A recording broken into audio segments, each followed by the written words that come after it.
Can you talk at all about, the mental history? There was a mental exam. Mental exam was done.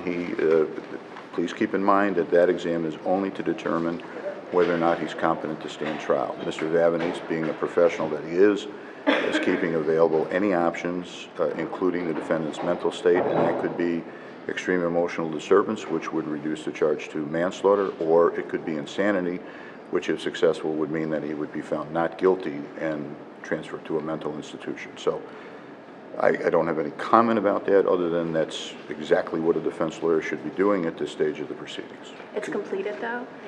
The defense has, the competency exam has been completed. He has been found competent to stand trial, but that could change. His mental status could change, and Mr. Vavonese could make a request at some later point to have that issue revisited.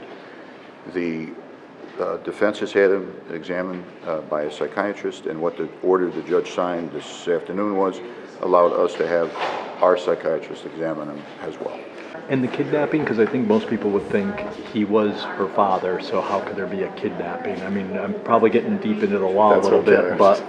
Well, we're going to challenge each and every element of that murder one charge in our motions, and I'd like to really withhold our position with respect to that until then, but I certainly understand that question. You said that you're keeping a lot of options open for defenses. There's the possibility of emotional distress. Maybe you could... Correct. Under the law, if a defendant is going to utilize a defense such as mental disease or defect or extreme emotional disturbance, you must put the district attorney's office on notice within 30 days of being charged under an indictment. In this case, he was under complaint. But to cover ourselves with respect to that, we always put the notice out that we do intend to use that possibility. And then we can make a determination later on what we do. Oh, because there are several options: emotional distress to not guilty by reason of insanity.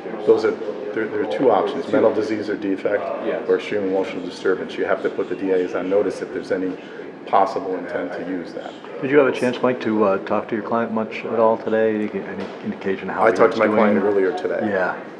He seems to be doing fairly well under these circumstances. Obviously, there's a lot going on. Was that his family in court today? You said his father was here in court today, yes. Next steps, Mike, now?